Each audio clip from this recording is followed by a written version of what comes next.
नमस्कार दोस्तों, स्वागत है आपका स्टडी हिस्ट्री ऑनलाइन चैनल पर। दोस्तों, आज हम देखेंगे भारतीय इतिहास का एक महत्वपूर्ण टॉपिक रजिया सुल्तान। और रजिया सुल्तान के बारे में यह है कि इल्तुतमिश की यह पुत्री थी।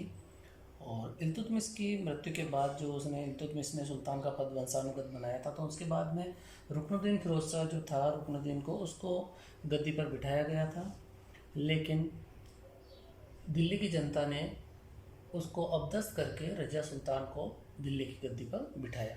तो थोड़ा सा रुकनुद्दीन फिरोज शाह के बारे में जानते हैं और उसके बाद में रजिया सुल्तान। तो शुरू करते हैं आज का टॉपिक, रजिया सुल्तान। दोस्तों, रजिया सुल्तान की अगर बात करें तो इसका टाइम पीरियड था 1236 ईस्वी से लेकर 1240 ईस्वी तक। यह इसका टाइम पीरियड रहा था रजिया सुल्तान का। और अगर हम देखें तो जो दिल्ली सल्तनत में जो अमीर वर्ग थे, अमीर वर्गों ने इल्तुतमिश की मृत्यु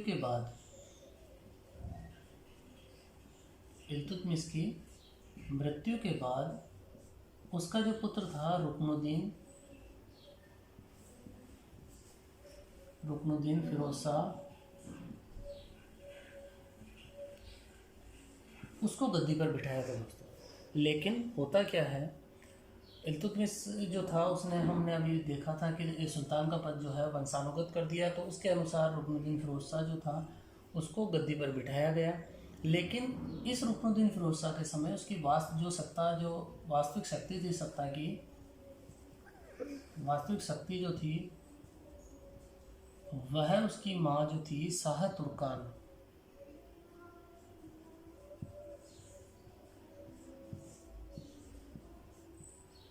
इसकी जो माँ शाह तुर्कान थी, इसके हाथों में थी। लोगों ने इसको, रुकनुद्दीन फिरोज शाह को अबदस्त किया और उसके बाद में जो अगला जो शासक बनाया लोगों ने वह बनाया रजिया सुल्तान को।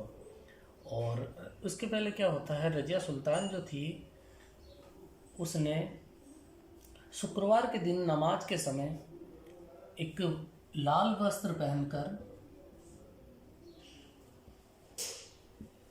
वस्त्र पहनकर दिल्ली की जनता से इस शाह तुर्कान के खिलाफ मदद मांगी, इसके विरुद्ध मदद मांगी। उसी कारण जो है रुकनुद्दीन फिरोज शाह को लोगों ने अबदस्त किया था। और ये जो शाह तुर्कान थी वह तानाशाह प्रवृत्ति की महिला थी।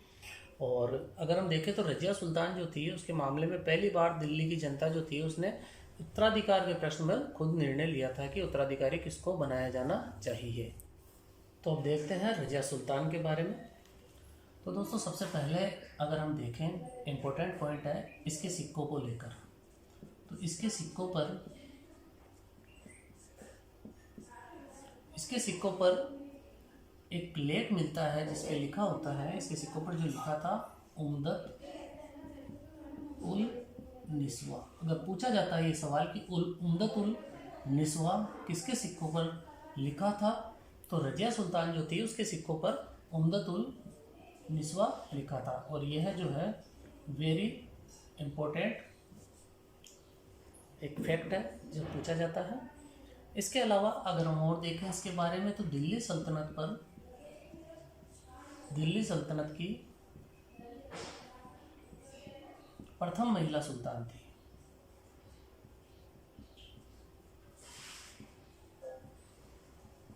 अगर पूछा जाए कि दिल्ली सल्तनत की प्रथम महिला सुल्तान कौन थी, तो दिल्ली सल्तनत की जो थी प्रथम महिला सुल्तान थी रजिया सुल्तान। और देखते हैं, और इसके बारे में ये था कि इसको जो गद्दी पर बिठाने का, इसको जो शासक बनाने का, गद्दी पर बैठने में दिल्ली की जनता का योगदान था।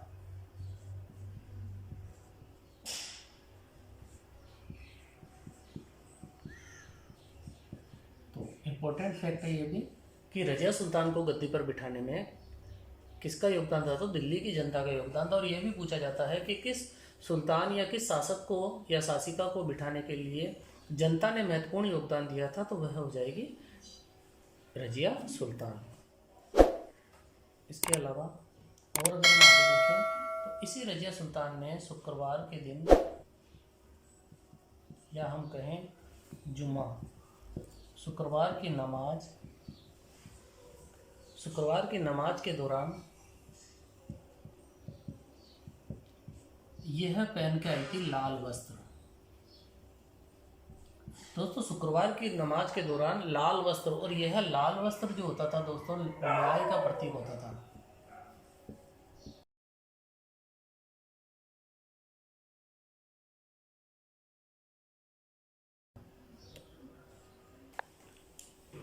और यही जो लाल वस्त्र पहनकर दिल्ली की जनता से इसने कहा था कि मुझे गद्दी पर बिठाओ।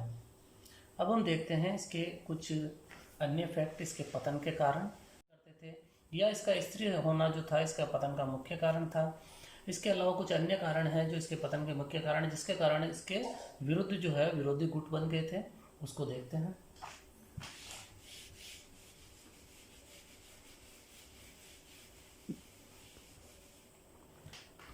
तो दोस्तों इसके जो पतन के कारण अगर हम देखें उसमें अगर पहला हम देखें तो तुर्की अमीर जो थे, तुर्की अमीरों को महत्वाकांक्षा, यह इसको पसंद नहीं करते थे और ये चाहते थे कि इन्हीं का कोई व्यक्ति जो है शासक बने और इनके हाथों की कठपुतली बना रहे या इनके अनुसार ही वह शासन करे। इसके अलावा और अगर हम देखें तो इसका स्त्री होना पतन का मुख्य कारण था, रजिया का स्त्री होना, और स्त्री को अपने ऊपर यह जो तुर्की अमीर थे शासन करना पसंद नहीं करते थे। इसके अलावा रजिया का जो था एक अबिसिनियाई दास था जिसका नाम था याकूत, उसके प्रति विशेष लगाव था। तो अबिसिनियाई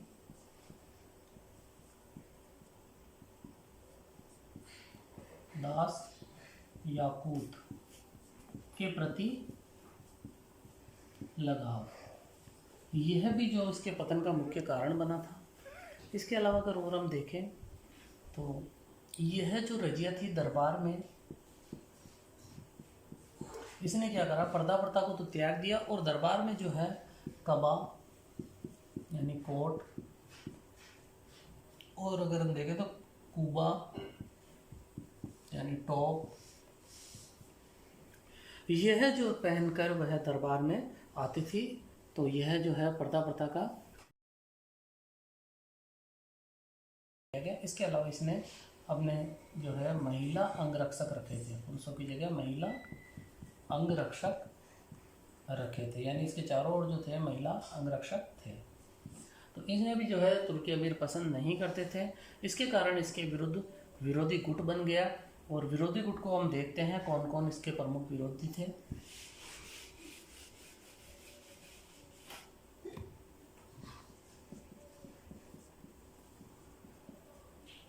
तो इसके प्रमुख विरोधी गुट में जो था वह था इख्तियारुद्दीन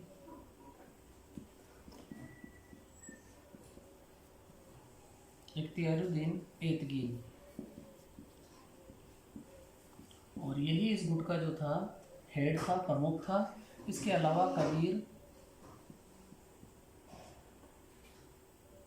जो था कबीर खा अयाज और अल्तुनिया, और एक और था मलिक जानी।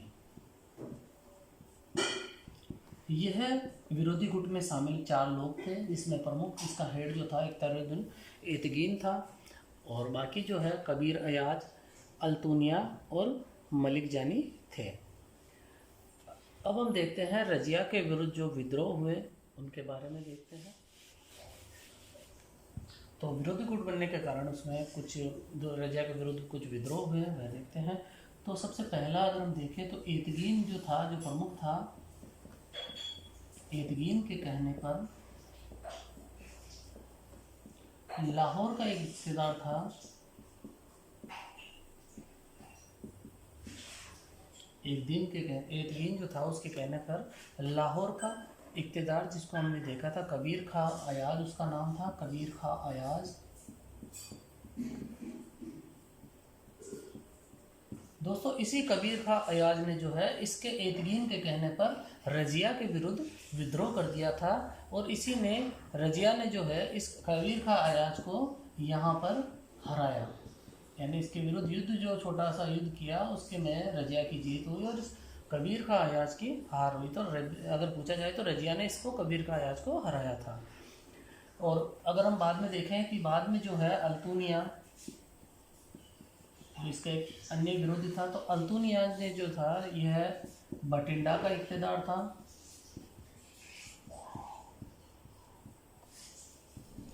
और यह जो बठिंडा का इख्तियार था अल्तुनिया, उसने विद्रोह कर दिया और याकूत की हत्या कर दी। और अल्तुनिया जो था उसने रजिया को कैद कर लिया। इसी जो अबिसिनियाई दास जो जिसका कि रजिया के प्रति विशेष लगाव था, उसकी हत्या इस अल्तुनिया ने कर दी और इसी ने जो है रजिया को कैद कर लिया। इसी ने रजिया को कैद कर लिया। और बठिंडा का कैद कहाँ किया? इसी बठिंडा में रजिया को कैद कर लिया गया। और एतगीन के द्वारा बाद में क्या होता है, रजिया को कैद करने के बाद में इसी एतगीन जो कि प्रमुख था विद्रोही, उसी के द्वारा मोइनुद्दीन बहराम शाह को शासक बना दिया गया, यानी इसको दिल्ली सल्तनत का सुल्तान घोषित कर दिया गया। तो इस प्रकार रजिया सुल्तान जो थी उसका शासन खत्म होता है और इसी एतगीन के द्वारा उसकी जगह रजिया सुल्तान की जगह मोइनुद्दीन बहराम शाह को शासक बना दिया गया था। तो दोस्तों यह रजिया सुल्तान के बारे में एक इम्पोर्टेंट टॉपिक था। और इसके अलावा अगर हम देखें तो कुछ इतिहासकार थे, जिसमें एक प्रमुख इतिहासकार था मिन्हाजुद्दीन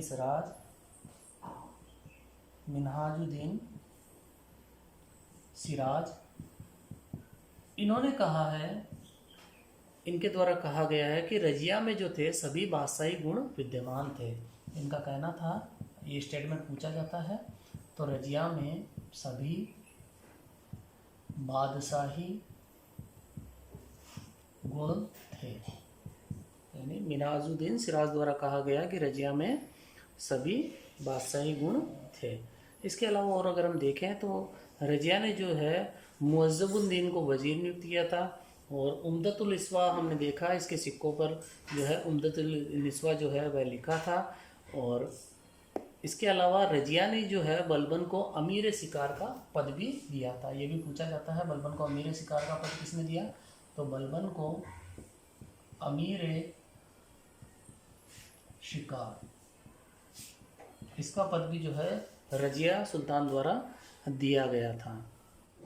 तो दोस्तों यह रजिया सुल्तान के बारे में एक छोटा सा इम्पोर्टेंट टॉपिक था। मिलते हैं ऐसे ही इम्पोर्टेंट टॉपिक के साथ। धन्यवाद।